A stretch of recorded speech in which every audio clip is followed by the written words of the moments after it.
It is Monday, January 21st, 2019. It is 8 p.m. Pacific Standard Time, and so you know what time it is. It's time for a little bit of coin metal. And it was a lot of fun getting my ass kicked at Jiu-Jitsu this Monday. A little bit of an unorthodox class for the beginning of the week. Actually, it's been kind of a weird week for me in general already, and I mean it's just now starting. So, anywho, yeah. So as far as what we covered today, we were passing the guard.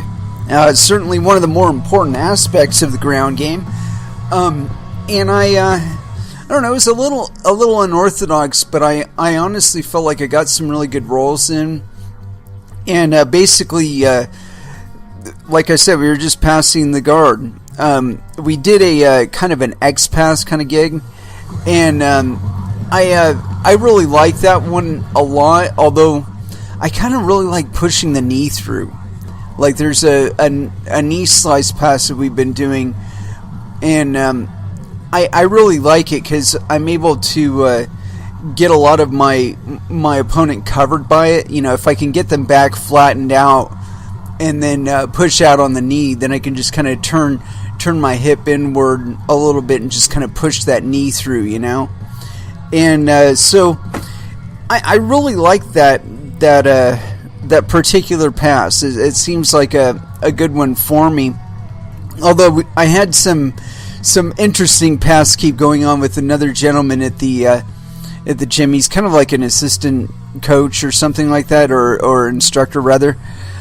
But anyway, I always have really interesting roles with him because, you know, I'm at a bit of a size advantage for him, and so he has to make up for it with skill, and he most certainly does. My only advantage is that I've kind of picked up this habit of his where I like to, or I picked up a habit, right? Where if I can gain an inch on you, I like to try and keep it.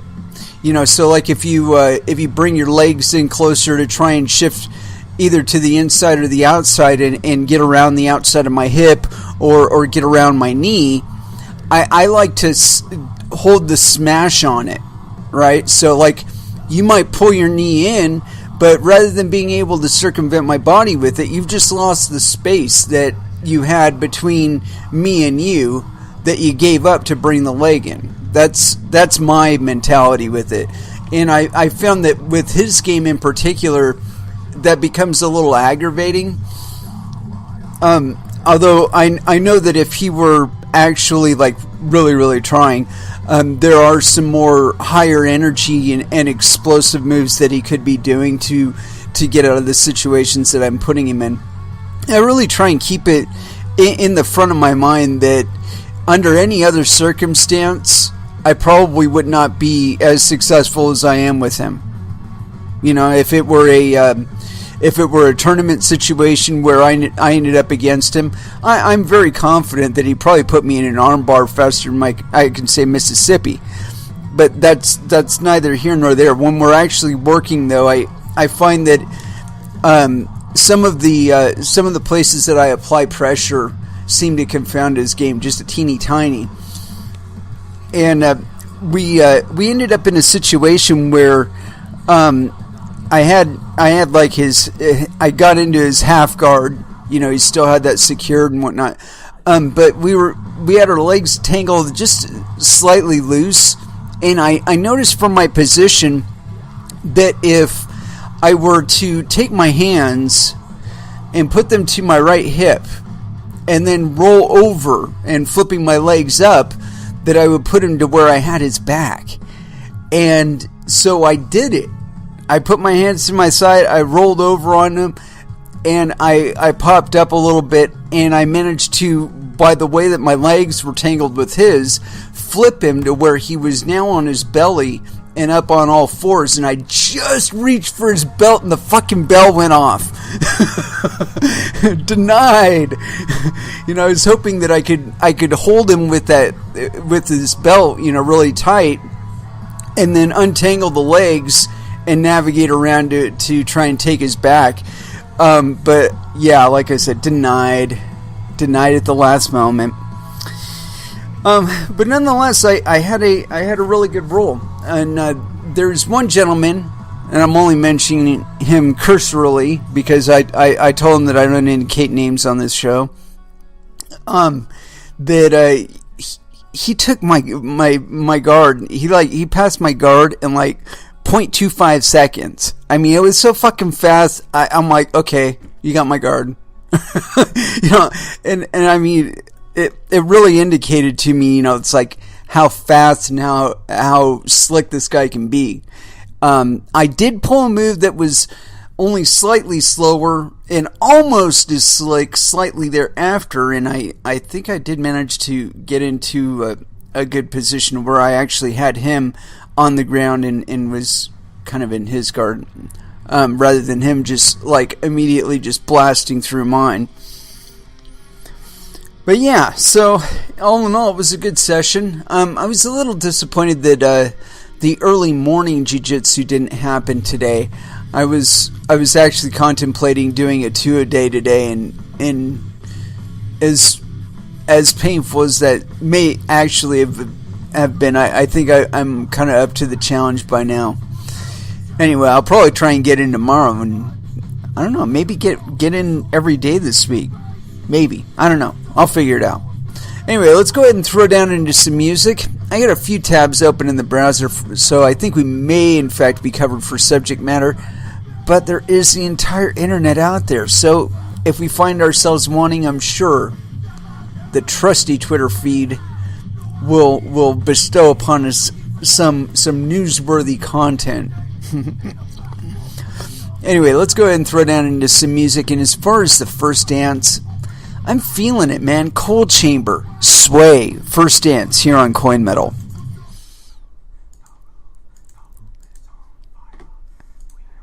And that was Dope with Spine for You. Yeah, and so, as usual, the meme and semantic war is still raging on social media and throughout the cryptosphere in various forms. And it seems that these people just do not want to give up. And that's fine. It's theirs to do. But it seems like I've been seeing a memetic recently about, or a meme rather, concerning mining, where some have been wanting to discount the importance of mining.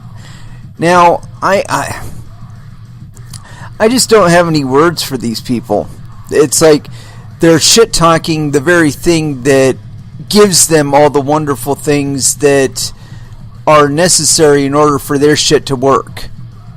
It's like, oh no, we don't need miners anymore, and it doesn't matter if they're centralized, and And so anyway, I think it's that these people view cryptocurrencies as something that, there's supposed to be a little hierarchy of people who weren't elected, who just decided that, hey, I'm competent enough to write code, so, I should be the master of this thing. And, we should just listen to them and run the software that they give us to run on our hardware and just shut the fuck up and do what the fuck they tell us to do. Now, the problem that I have with that is that if you read the white paper, there is no election of some hierarchy to govern and tell us exactly how to use this technology.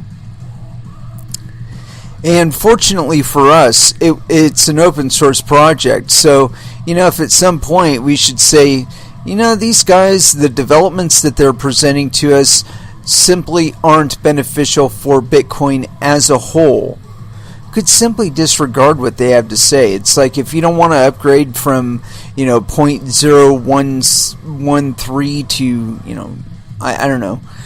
If you don't want to do the upgrade, you don't actually have to. And it's this power over your own hardware and what you decide to do with it that they abhor so wholeheartedly. I don't really understand that. It's because you, operating out of your own self-interest, as you should be, are giving them the validity of their transactions, the secureness of the network, the security of the network, the decentralization of the network. That's all provided by you.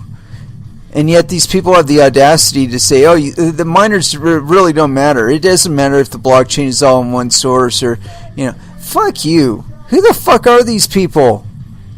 Who gave them the big megaphone to tell us how to regard cryptocurrencies? I don't understand it. Anyway, so I got this article here, and this guy is kind of silly, He's presented a lot of op-eds, and he's been a big proponent of SegWit and Lightning and all that other business, and that's cool. If you believe in something, I say support it, even if it is silly by the terms of me or other people in the space. It's for each and one of us to decide. And so again, if you support something that you hear me say that I don't like or whatever, the safest hands are your own. It's not my money. It's your money. You determine how to use it. And anyway, so enough of that segue. I got this thing here on BitcoinMagazine.com. Op-ed. And this is by Mr. Jimmy Song. Bitcoin mining attacks are overblown. On its face, that's fucking hilarious. Whenever I claim that Bitcoin is the only decentralized cryptocurrency, I get one of two arguments. Number one, my Xcoin is decentralized. Number two, Bitcoin isn't decentralized because of core and or miners.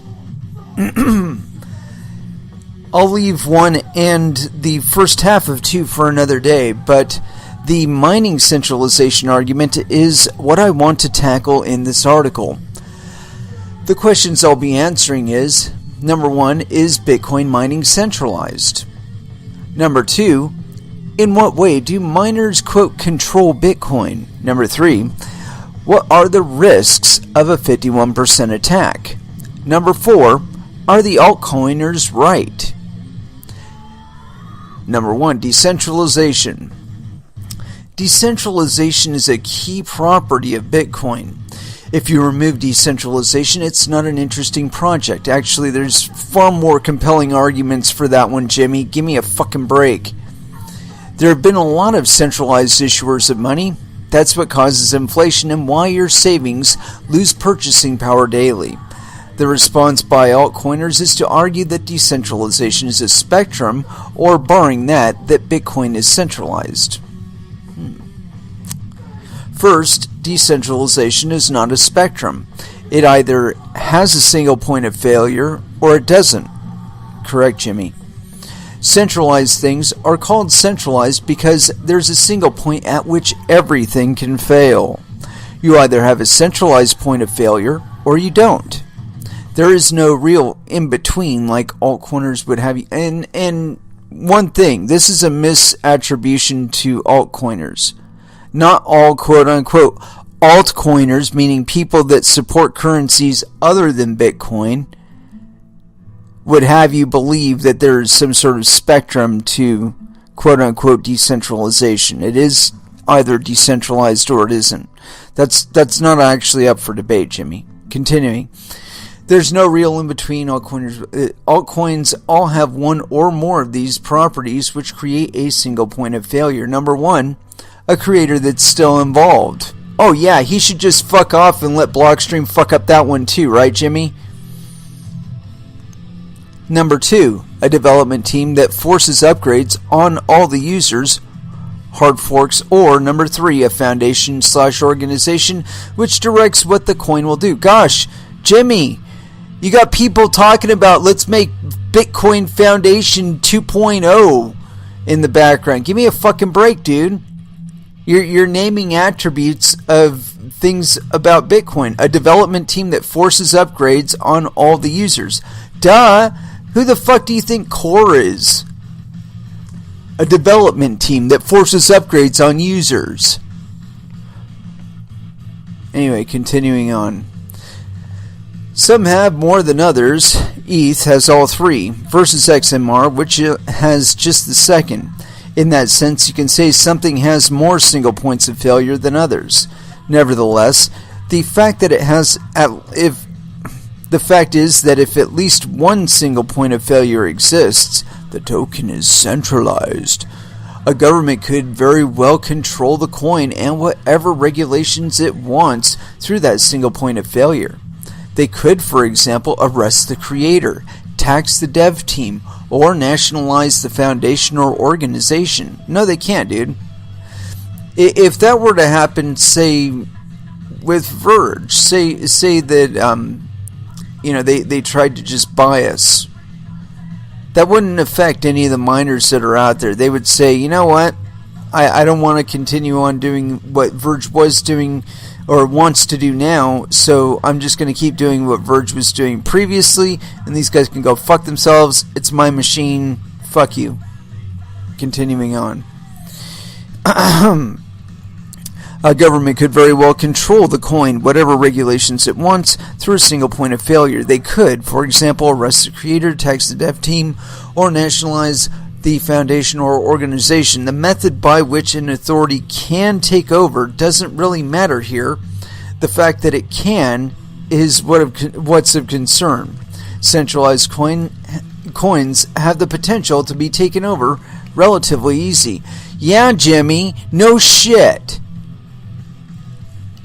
The question is here whether Bitcoin mining is a single point of failure. Could a government or other authority control Bitcoin through controlling a single entity in mining? Much has been speculated about this, and that is the subject of this article. What could it actually take to, quote, take over? Or what would it take to take over? What miners can do. The miner's job is to secure the network. They do so by finding proof of work. Having 51% of the network hash power gives a single miner the ability to attack the network. That, however, is not the same as controlling the network. The attack is limited in nature and affects only the account holders attacked, say, an exchange. This is in contrast to forcing upgrades on the network, which can reset entire balances, inflate the currency, or change all sorts of incentives. The latter is real control of the entire network, a real choke point. As the network rules are dictated by a single group, the former is a possible way in which some participants become vulnerable. These are two different things. And just to correct Mr. Jimmy Song there, the miners are under absolutely no obligation to continue to run Bitcoin Core's software. If they decided, you know what, this software sucks, I don't like SegWit, I'm not going to enforce it, they could be processing blocks that do not include any SegWit transactions. Yeah, they can do that. As a matter of fact, Bitmain did it for about a month. I don't know if they're still doing it or not. I don't think so, but yeah, all of the blocks that they were putting through, and they were getting them included on the blockchain, in fact, lacked all SegWit transactions. So, yeah, you know, that's the control here that Mr. Song is kind of diluting with memetics and whatnot. Anyway, continuing on. The distinction is crucial, as altcoiners often conflate the two. The two vulnerabilities are not the same. The first is an attack vector with a lot of conditions required to execute, affecting a limited number of people. The latter is the possibility of a complete takeover. Think of the former as a weakness in your army defenses, and the latter as a takeover of the army for whatever purposes the conqueror pleases. The former still requires the attacker to fight out in the open. The latter is something that can be accomplished without the knowledge of anyone but the inner circle. Golly gee, man, you're just describing Bitcoin and like what's going on in the background to a T.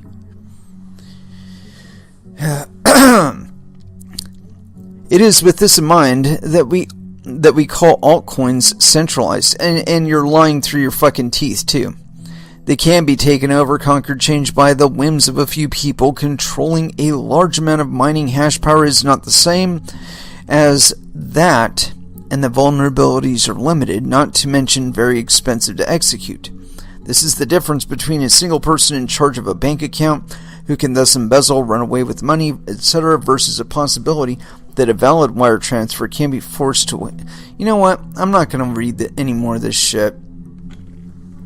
You know, it's bad enough that this guy, like, mixes all kinds of shit together. You know, there are legitimate attacks that are happening out there. And not all of them are through mining. As a matter of fact, we covered one on here where it's via the addresses, where some people are figuring out ways based on the blockchain to detect what a potential private key is, and potentially evacuate the funds out of the wallet in question. And by the way, judging by the charts that were provided with that particular PDF, a preponderance of the addresses that were attackable were SegWit addresses. So,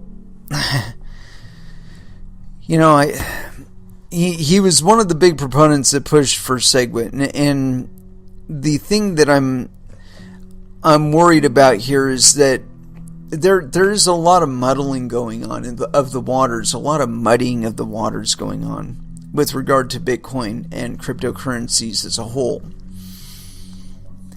Now, the muddying of the waters is intended for a specific purpose. It's intended to confuse the people that would potentially use Bitcoin and other cryptocurrencies as a medium of exchange in lieu of their national currency due to a financial crisis. You see, if the water's muddy and people get loose abstractions of reality and accept them as reality, they can be suckered into using things like a fully custodial LN wallet, where the funds are never even counted on the blockchain as yours. You know, you're just handed a wallet with a pre-existing funds that you can access that are maybe unlocked over time or in correspondence with the keys that you introduce.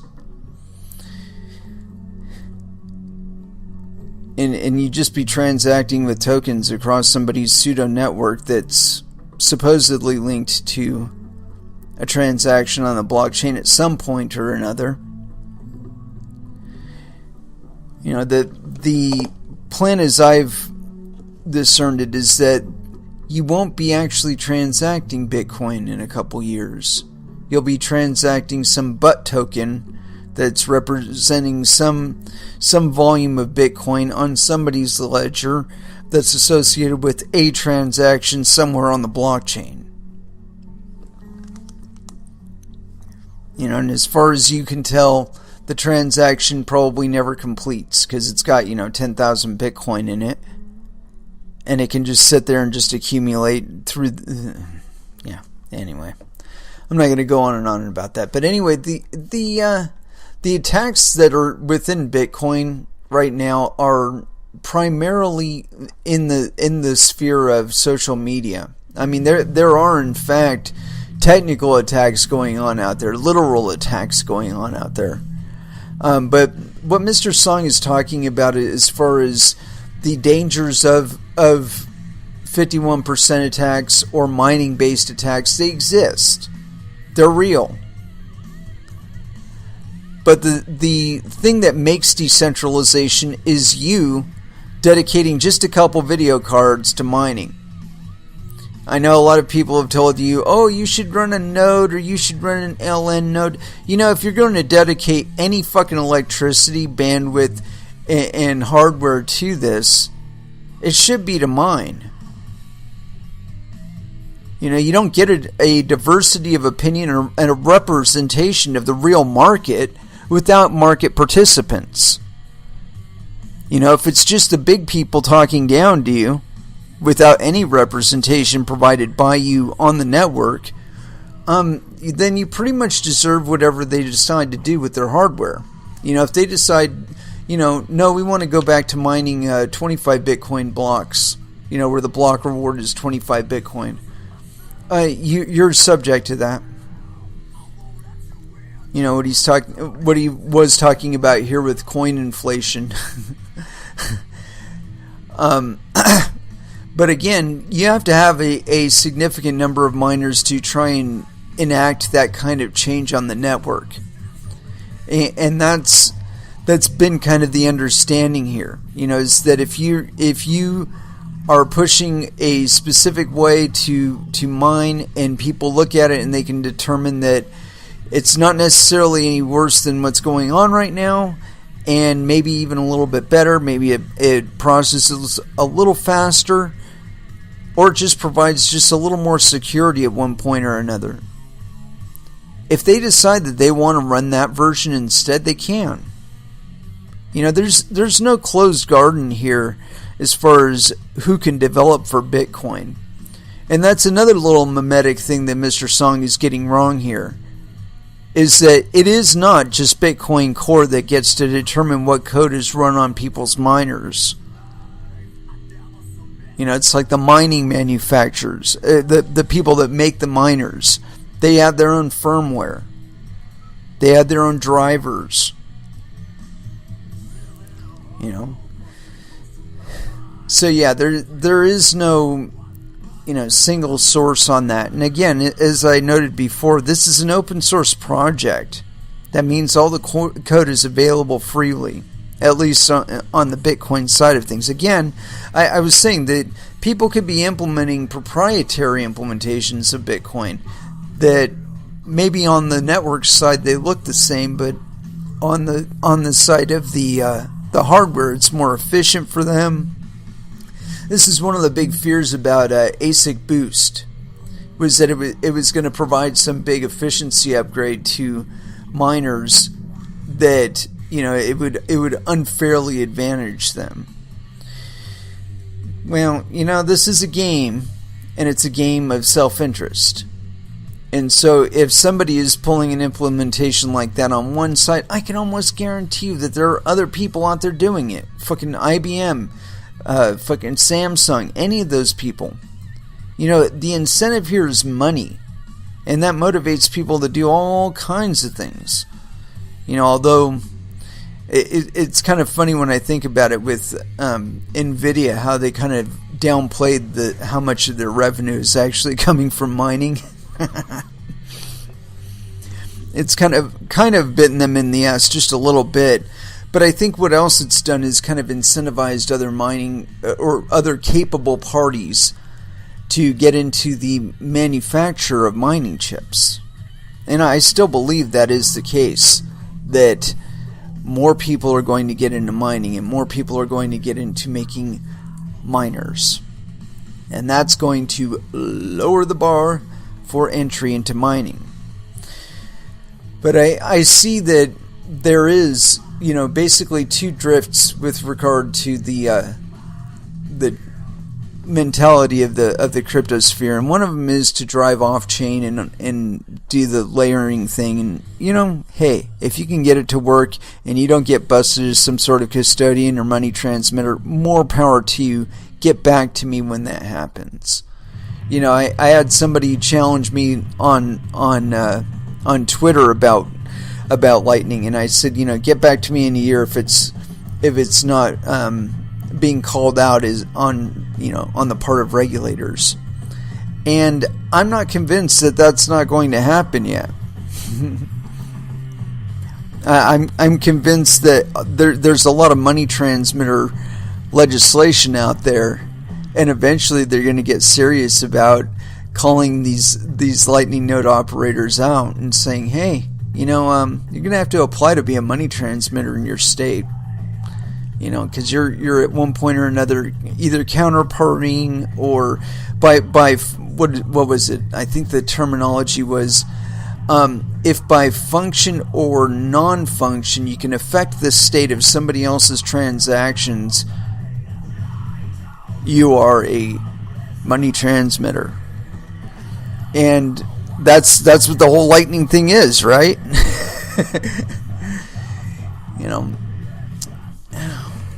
Anyway.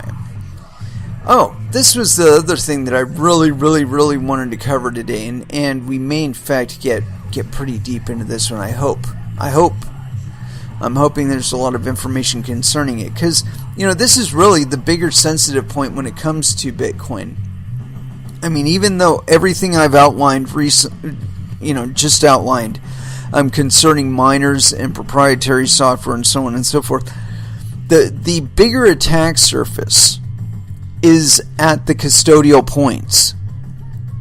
And it's only really happening right now with regard to exchanges and other existing custodians. But I'd be willing to bet if Lightning Network starts really taking off and most people won't want to run their own nodes, so they'll have to use a custodial wallet. And that at one point or another, these people will be occupied with enough money that it'll be worth it to attack them. And at that point, they will be found in default of a lot of regulation. Anyway, so let's get into this thing. It's on Elementus.io. Some overdue transparency into the Cryptopia exchange hack. This is on January 20th, 2019. In the 5 days since the Cryptopia hack was first reported, we've seen surprisingly little information about what actually happened. Nobody seems to know, number one, how the theft took place. How, when, and where were the funds taken? Number two, how much was lost? Cryptopia has not disclosed how much was stolen.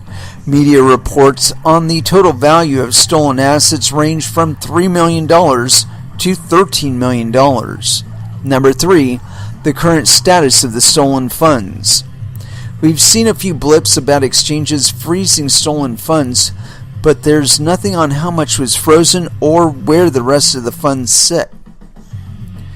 The hack impacts thousands of people who have funds in Cryptopia's custody. While Cryptopia may have their reasons for remaining quiet, we think it's important for the facts to be known. Ironically, definitive answers to all the questions above are hiding in plain sight, encoded in a public database called the Ethereum blockchain, which is unfortunately not well designed for human consumption. However, our technology is designed to enable just that. Based on data sourced via the Elementus query engine, here's how the Cryptopia hack actually went down. Edit. As we know, there is a lot of bad information going around. We've posted the raw data used in this analysis online so that anyone can validate it for themselves. What happened? This case is different from other high-profile hacks we've seen in the past, but before explaining what makes this case so unusual, here is a brief overview of what's been reported and what we can deduce from the blockchain. All times below are Eastern Time, GMT-5. Sunday, 13th January, 8:28 a.m., funds begin moving out of Cryptopia's two core hot wallets, one holding Ether and one holding other tokens. Sunday 13th, 11:58 p.m. With the core wallets empty, residual quantities of funds begin leaving Cryptopia's 76,000 plus secondary wallets, a process that would continue for several days. Number 3, Monday, January 14th, 6 a.m. Cryptopia suspends trading, announcing they are undergoing unscheduled maintenance. Number 4, Tuesday, January 15th, 3 a.m. Cryptopia discloses the security breach and New Zealand law enforcement steps in. Number 5, Thursday, January 17th, 5:58 a.m. the last of Cryptopia's funds are drained. By our calculations, the total value of the stolen crypto, Ether, and various tokens at current market prices comes out to about $16 million. This number includes only what's on the Ethereum blockchain, Ethereum and ERC20 tokens. We have not examined the Bitcoin blockchain or other blockchains to see if funds were stolen there as well. The thieves took Ether and ERC tokens valued at around $16 million. And let's see here, 3 million. The breakdown of the losses by crypto assets is shown below. Ethereum, $3,570,124. Dentacoin, $2,446,212. Oyster Pearl, $1,948,223. Lisk ML, $1,718,610. Centrality, $1,148,144. Mothership, $880,141. Ormeus, $452,841. DApps, $384,425. Zap, $147,158. Pillar, $254,521, and other tokens, $3,051,709. Market value of crypto assets stolen from Cryptopia, valued at January 19th, 2019 market prices.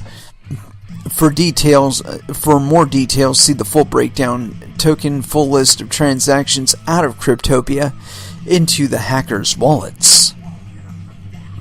Where are the stolen funds now?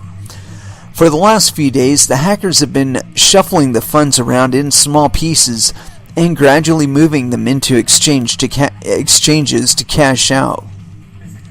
The table below shows how much has been sent to each exchange. How much the thieves attempted to cash out at exchanges. First one is Buybox, 44 deposits, $326,581. Binance, 63 deposits, $279,525. Huobi, 21 deposits, $147,715. HitBTC, 23 deposits, $56,648. Coin Exchange, 9 deposits at $22,000. I'm not going to go through all of them there. Market value of stolen crypto assets that have been sent to exchanges. One of the 16 million that was stolen, the vast majority, less than 15 million, remains in 2 wallets controlled by the thieves. We are continuing to watch the movement of the funds and will keep the figures in this post updated. What makes this theft so unusual? This theft is quite different from most high-profile heists on the blockchain. Normally, they follow one of 2 profiles. Number 1, smart contract exploits, ergo parity, the DAO, Spank Chain. Hackers discover a vulnerability in a wallet's smart contract code, which allows them to empty its funds. These cases may involve many wallets, if the same vulnerability is present in all of them. But once the first wallet is breached, things come to a head rather quickly, as it typically becomes a race between hackers and the wallet owners, sometimes assisted by white hat hackers, to get the money first. Number 2, unauthorized access credentials, ergo CoinRail, Tether, and Gatecoin. Someone outside or perhaps inside the company manages to get a hold of a wallet's private key and simply withdraws the funds into their own blockchain wallet. These cases typically involve the breach of a single wallet, and by the time the theft becomes publicly known, the funds are gone. The Cryptopia hack differs from these two profiles in two glaring ways. Number one, the hack involved a large number of wallets. The funds were taken from more than 76,000 different wallets, none of which were smart contracts. The thieves must have gained access to not one private key, but thousands of them. The hack continued for days after Cryptopia discovered the breach. The lack of urgency on the part of the thieves is striking. Rather than withdrawing the funds as fast as possible, as is the case in most crypto hacks, they took their time extracting the assets over the course of nearly 5 days. After Cryptopia discovered the hack, they watched the funds continue to flow out of their wallets for 4 more days, seemingly powerless to stop it. As these wallets were not smart contracts, there should have been no technical complications preventing Cryptopia from securing the funds. The only plausible explanation for Cryptopia's inaction is that they no longer had access to their own wallets. It seems Cryptopia not only lost their funds, they also lost access to all or almost nearly all of their 76,000 plus Ethereum wallets. One possible explanation is that Cryptopia had their private keys stored in a single server with no redundancy. If the thieves managed to gain access to this server, they could have downloaded the private keys before wiping them from the server, leaving Cryptopia unable to access their own wallets. Conclusions. Our conclusions from the investigation. 2,000 Ethereum wallets and $46,000 in Ethereum remain at risk. We count about 2,000 remaining Cryptopia wallets holding a combined balance of 380 Ethereum, about $46,000. Most of these funds were deposited by Cryptopia users after the initial hack took place, apparently unaware of the security breach. Assume the thieves have access to these wallets, and Cryptopia does not. Recovering the funds is a lost cause. However, if Cryptopia knows the identities of these users, hopefully they've had the foresight to contact them and let them know not to send any more funds. It's likely that Cryptopia has additional funds safely stashed away somewhere. The value of stolen Ethereum amounts only to about 3.5 million. While this is by no means a small amount in absolute terms, it is small relative to what we could expect Cryptopia to hold in user deposits. This leads us to think Cryptopia must have a cache of Ether stashed away. If these funds are out there, they would either be stored on-chain in a cold wallet or off-chain in the custody of another exchange. Exchanges should be freezing these funds as soon as they arrive. No excuses. On the blockchain, there is nowhere to hide, and no reason 100% of these transfers should not have been frozen immediately. Any exchanges who care about compliance and want to block these illicit funds are encouraged to get in touch. And there is a link on this article if you want it. We will set up a real-time alert to notify you the moment any of these stolen funds hit your accounts, free of charge. No excuses. Yeah. So there you have it. Somebody managed to negate their security, and yeah. I don't know, there's so many attack vectors these days. It seems that to me, GitHub, that's a major attack vector. It's been behind a lot of the bigger hacks that have happened, where people have accessed the GitHub information that's held under password and all that other bullshit for developers of coins and whatnot. And they get a hold of the code from them that hasn't even been deployed yet, or variants of it, And then they do things like deploy their own versions while they have access to the GitHub account. And that fucks people over. But yeah, so as I said before before I got into this article, the biggest attack surface that we've always had is custodians. And so if you're thinking about using Bitcoin but want to get into this whole Lightning Network business, understand that if you're not running your own node and you are not the one that's establishing the payment channel, somebody else is. Somebody else is paying for that to happen. Meaning that your funds are probably under their custody. And so if you want to talk about a pressure point that political pressure could be applied to, or where they could block addresses or block users or so on and so forth, it's at the service provider level.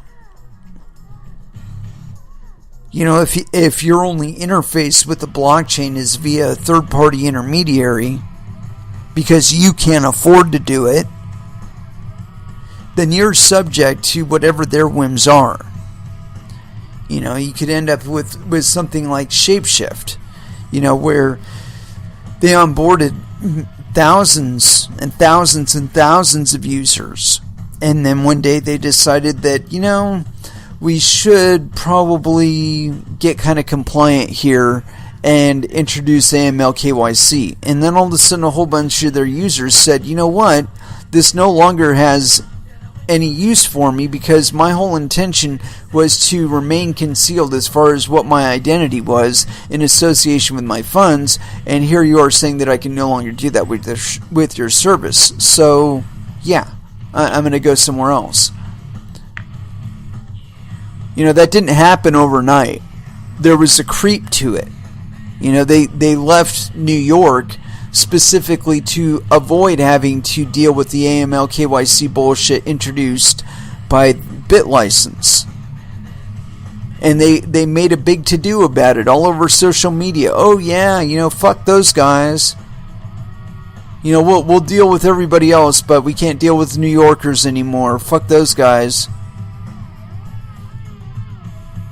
And it's like I said, they lost a lot of their usefulness for other people, and New York was just the first. There have been several other states that have passed some sort of money transmitter license bullshit that makes it to where dealing with Shapeshift or being Shapeshift or doing what Shapeshift does, suddenly you have to be licensed. And so that's, in my opinion, that's really where the whole Lightning Network leads to, is a series of service providers that will have to pay for AML, KYC, and all that other bullshit, will have to pay for staffers and whatnot, will make of themselves big-ass honeypots for some asshole to hack, and we're right back to square one. Because we've gotten into this idea again that we can go ahead and trust people. We're here because we can't. It's something to really keep in mind. Anyway, let's go ahead and throw back down into some music. And I'm feeling the need for some Meshuggah. So here it is. Concatenation. Here on Coin Metal. And that was Textures with Regenesis. Yeah, so I was digging around, and it seems that the cryptosphere is not the only place fudding mining, and so it leads me to believe it's kind of like a coordinated attack.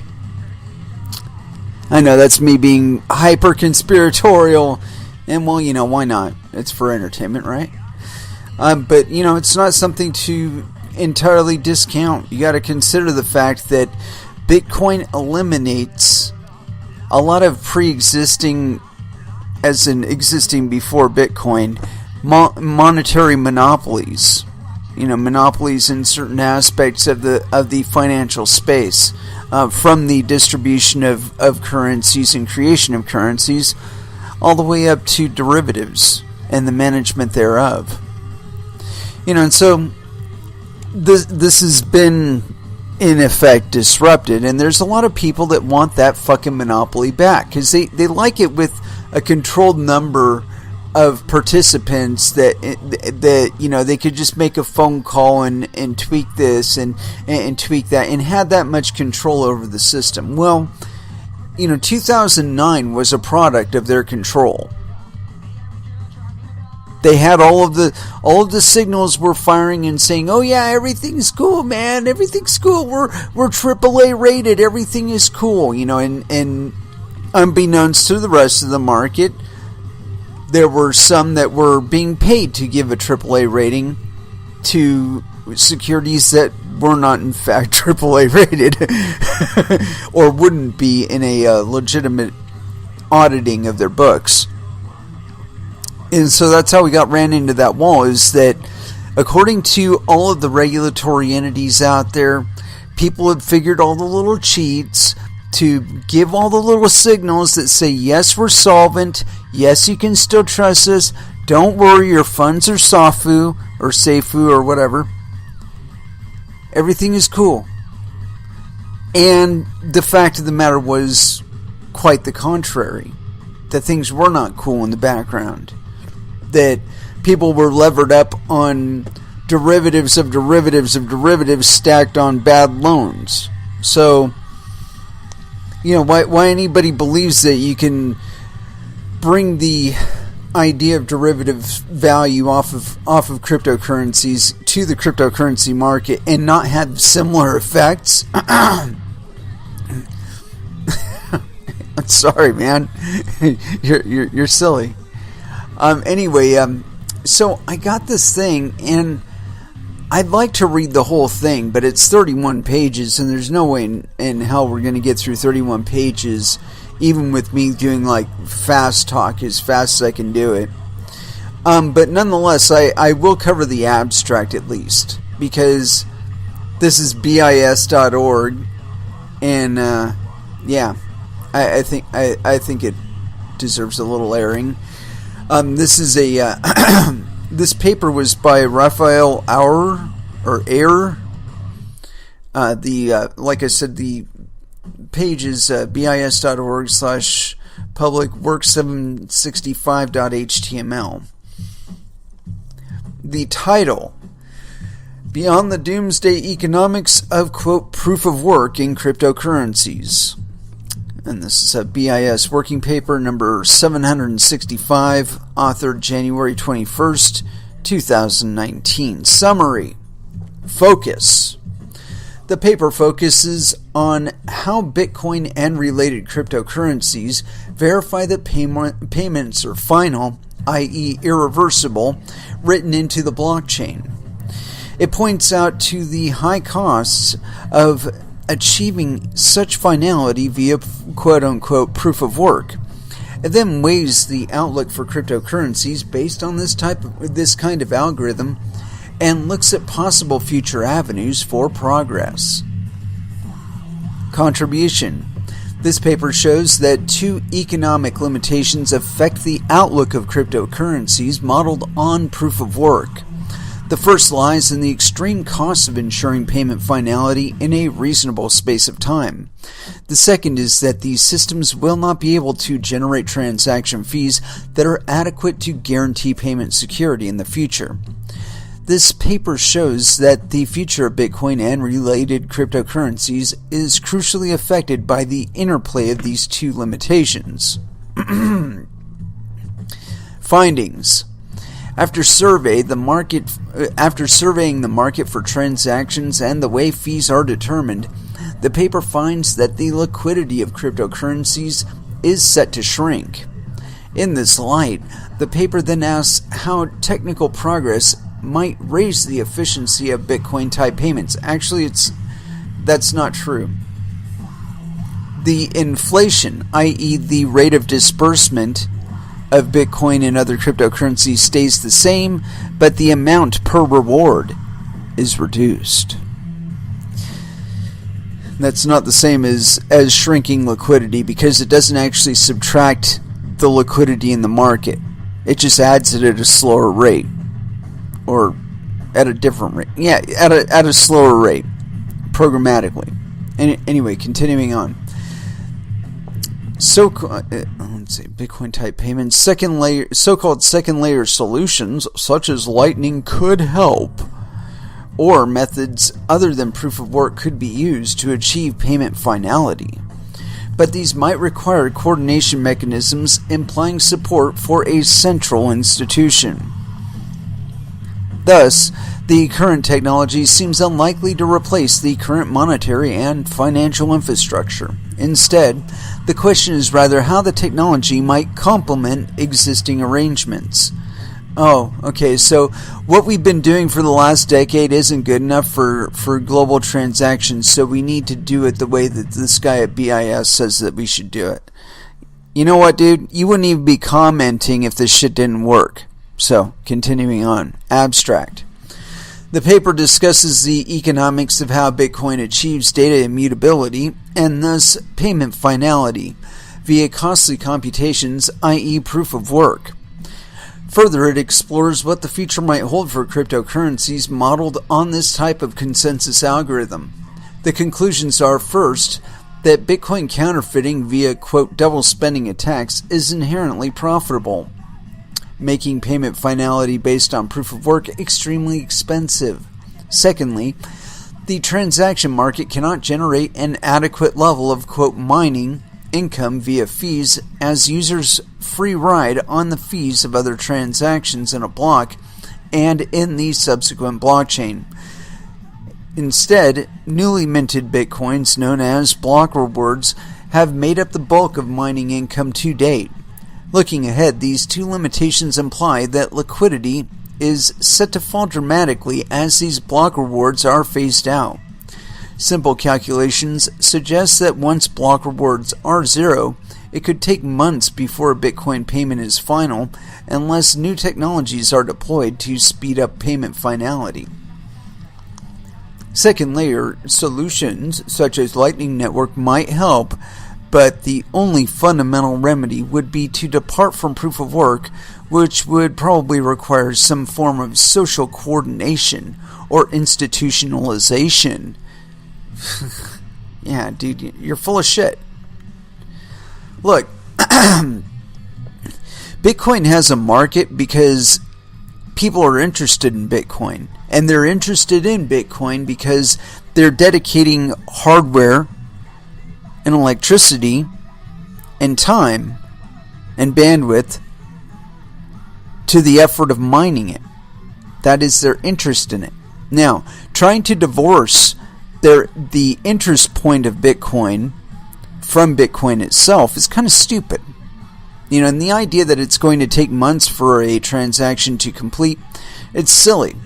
For one, this gentleman is also assuming that Bitcoin is always going to remain 1 megabyte per block in perpetuity. And I'm sorry, this is not going to be the case. I don't care if it's hook or by crook, whether it be that the miners simply stop listening to Core and implement a version of Bitcoin that allows for bigger blocks, or whether it's the development team that is behind Bitcoin is either replaces Blockstream or their influence in the sphere, and they implement a version of Bitcoin that can handle bigger blocks. So again, this guy's going by the assumption that, of course, that it's 1 megabyte at the block size limit. This idea that it's going to take months for a payment to be final, it's bullshit. If Lightning were to be as sold, which at this point I really doubt, if it were to be implemented as sold, that, you know, you can run your node and you can set up your payment channels and all that other bullshit, and it's affordable to do so, you can take enough of the transaction load off of the network, off of the blockchain itself, in order to facilitate other people's transactions, or hundreds of people, or tens of people, or whatever, however many people are actually involved in the payment channel, so on and so forth. I'm not going to get into all that. But the point being that it can facilitate that. Now, this is the problem, though, is that if we do stick with 1 megabyte blocks, and Lightning Network does become the means to do it, this would become a choke point, because it would only allow, like, what is it, like 2,000 to 4,000 transactions per block. That's, SegWit and all that other bullshit. So and you're going to be competing with people that are opening and closing Lightning Network payment channels. And these payment channels are not going to be worth, $10, $15. They're going to be worth $10, maybe $15 million of final settlement on transactions, or initiation of transactions for the next month or whatever. But the point being is there's only so much block space at 1 megabyte. So if they were to achieve the goal here of pushing the majority of payments off of the blockchain and get it to where it's only the big institutions and whatever that are facilitating transactions between you and other people on payment channels, that you would be competing against these people for blockchain space, and so again your interest is kind of divorced from it. I believe that being in that kind of position, you're basically in the same kind of position as a bank. And banks have to be regulated. Well, they don't have to be regulated, but they are highly regulated, which means they have to be registered, which they have to be licensed, which they have to be insured, so on and so forth. It would become a point where you couldn't actually transact the coin in question just because you would be moving liquidity out. I think I don't know, it's kind of a free thought there. But the liquidity issue with regard to Bitcoin and other cryptocurrencies, I think that it's a matter of something that would further drive people into mining. I think that's one of the big points where people kind of get goofy with Bitcoin, is where they're trying to get all the benefit out of Bitcoin without actually contributing anything to the network. And I can see the appeal of it, get by on other people's work and whatnot. But in the long run, though, what is the miner's interest in making sure that your transactions are valid? Maybe they'll encourage double spends. Maybe they'll actually take payment to do double spends. Maybe you get all J.P. Morgans and Goldman Sachs and Visas doing transactions on the blockchain, whereas you do your transactions with them. All of a sudden they make themselves into a quote-unquote central point of failure. And all it requires then is somebody to reverse engineer their proprietary data that they add to their transactions,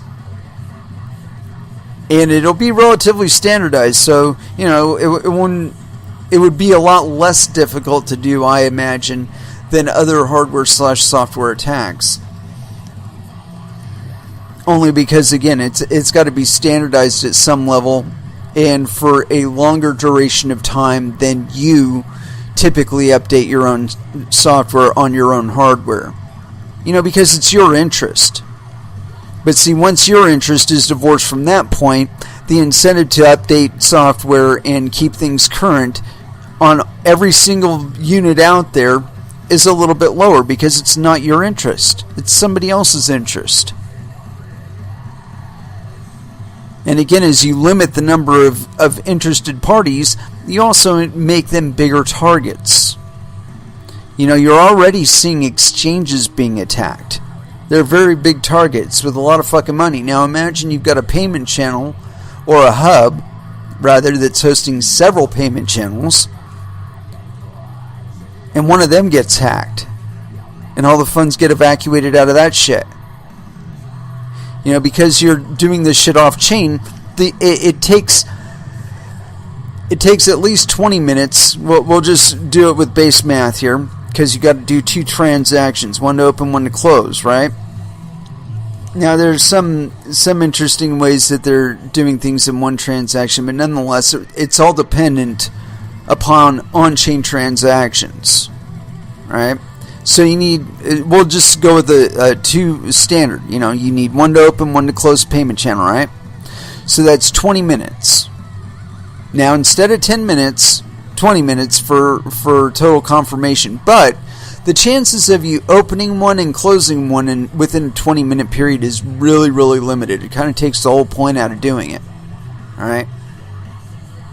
So you're probably going to be having it open for days. This opens up an attack vector now. Because instead of just confirming in 10 minutes, now it's a minimum of 20 minutes. And more than likely, it'll probably be like 20 days, maybe 20 months. That's a lot of time to figure your shit out. And I think it's one of the things that, people assume that, this is, SHA-256 at the mining level, so it's all secure and whatnot. Dude, there are people that attack this shit. There are people that are trying to work out private keys right now. Probably even on rented hardware. Or loaned hardware, nonetheless. The point being that the attacks are happening. Now imagine you expand the window for the attack from 10 minutes to 10 weeks. That's a big fucking window to attack it from. And if there's enough money in there, people will be that much more motivated to be trying to evacuate those funds without your permission.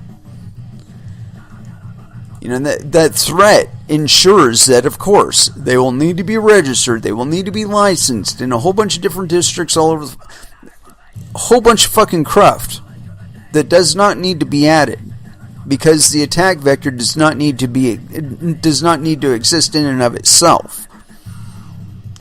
But we're going to turkey stuff that shit in because, it's so much more fun to deal with custodians and all that other bullshit, right? That's why we did all this, right? Is to get it to that. And it's funny to me because the big claim is that they're trying to protect us, right? That they're trying to stop money laundering and all that other business. Well, other than the fact that the majority of the money laundering and illicit activity that's going on is being transacted in fiat currencies, other than that fact, we have this one. We got ccn.com. This is by Jimmy Aki, authored January 20th, 2019 at 15:55 Eastern Standard Time. Thank you very much, Jimmy. Yes, penis. Forget Bitcoin. Why criminals are using Fortnite to launder illicit funds. By ccn.com, with well over 200 million users across the globe, few video games have as large a following as Fortnite. The freemium game is so popular that its developer Epic Games banked $3 billion in 2018. However, according to a report on The Independent, Epic Games isn't the only entity getting rich off of Fortnite. V-Bucks, the game's official in-game currency, are increasingly being used as a tool for money laundering on the dark web. According to researchers, hackers are using stolen credit cards to purchase V-Bucks. From there, the purchased V-Bucks are resold at a discount rate to players, as a means of, quote, cleaning up the currency. Cybersecurity firm Sixskill first discovered these activities. The company's agents reportedly uncovered the operations by pretending to be potential customers and engaging in transactions with some of the criminals. Benjamin Preminger, a senior intelligence analyst at Sixskill, said, "Criminals are executing carding fraud and getting money in and out of Fortnite's system with relative impunity." It is unclear how much money the scammers have been able to make from these operations. However, Sixskill also noted that the amount of money flowing around Fortnite had seen exponential increases as the game continues to grow in popularity. A practical scam for the dark web. the scam operation makes much sense. Ever since its release, the online battle royale game has been a massive hit, attracting hundreds of millions of players in the process. The majority of these players are kids and teenagers who are impressionable and can often easily be scammed. The dark web, the secluded part of the internet that can only be accessed via specialized software, is where a lot of the online criminal activities are conducted. While the money laundering is being conducted with Fortnite's V-Bucks, can be found on other aspects of the internet, such as social media platforms. These activities are reportedly being carried out on a much larger scale on the dark web. Are V-Bucks the new Bitcoin? While it has found increasing use as a store of value and means of exchange in some quarters, Bitcoin has also drawn ire as an alleged tool for criminal activities. According to crypto research from CipherTrace, criminals laundered over $2.5 billion worth of Bitcoin use from 2009 to September 2018. Yeah, that's 9 years, dude. Give me a break. Epic Games, the developer of Fortnite, intends to stamp out V-Buck laundering before it grows to that scale. Speaking with The Hollywood Reporter, a spokesperson for the company said, Epic Games takes these issues seriously, as chargebacks and fraud put our players and our business at risk. As always, we encourage players to protect their accounts by turning on two-factor authentication, not reusing passwords, and using strong passwords, and not sharing account information with others. The Millie Rock lawsuit. This report is only the latest in a growing list of struggles for Fortnite and its producer. In addition to the money laundering claims, Epic Games is also facing a lawsuit from rapper 2 Millie over the developer's misappropriation of the Millie Rock dance.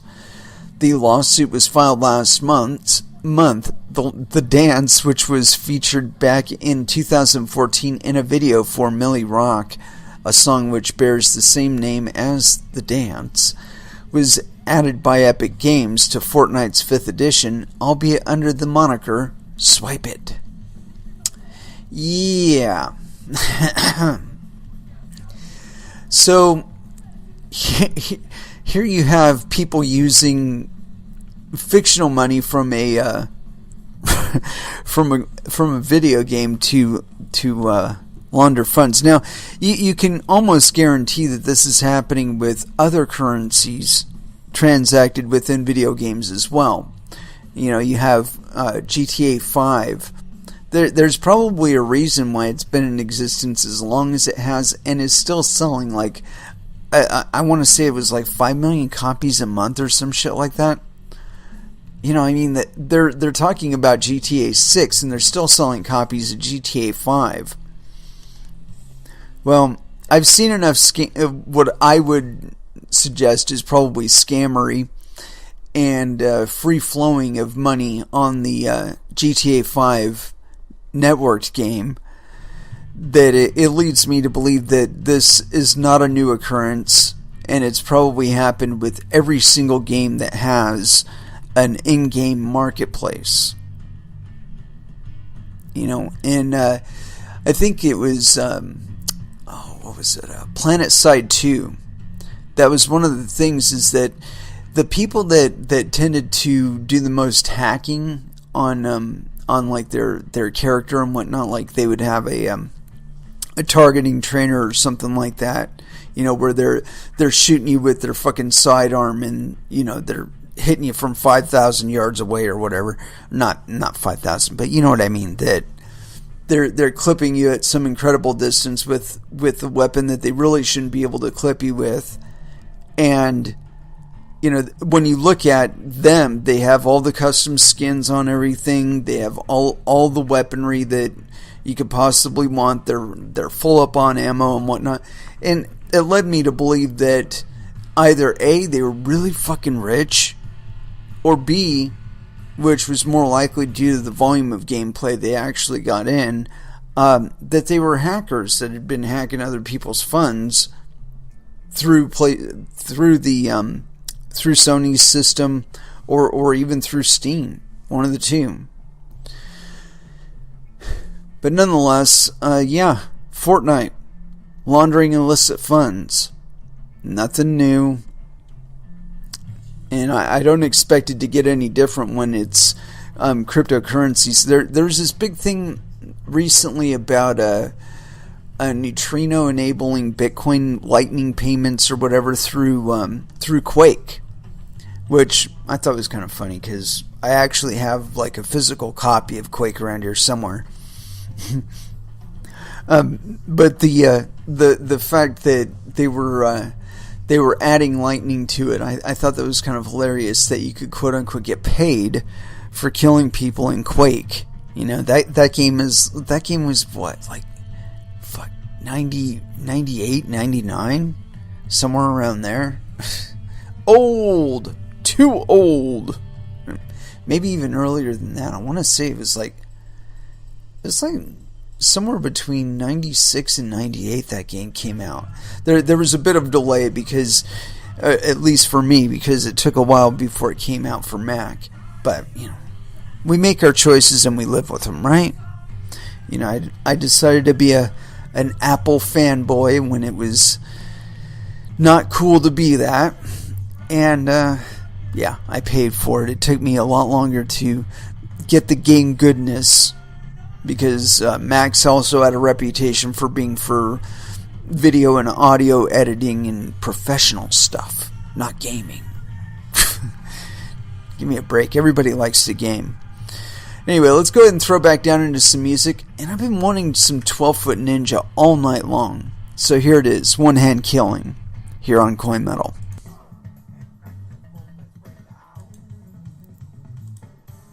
And that was the Infectious Grooves with Punk It Up. And we are rounding out this episode. Thank you very, very much for listening. I certainly do appreciate the support. Yeah, like I said before, don't let people muddy the waters with regard to Bitcoin and mining and the importance thereof in. Do some investigation. Read the white paper. Understand exactly what your stake in this is supposed to be. I'll tell you, it's not to be some end user serf. This is made for you to be on par with the Federal Reserve and the other central banking schemes that have been running the finances on this planet for about a century now. Yeah.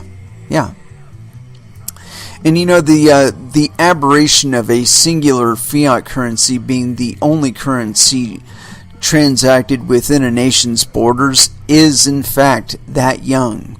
If you have any doubt about that, you should watch some YouTube videos about people metal detecting. At least here in the United States, I've found that there's been periods of time in this country when there were farthings transacted. You know, British farthings. Spanish reals. They find Spanish reals all over the fucking colonial areas. This tells us that there were a wide variety of currencies circulated in coinage even here in the United States.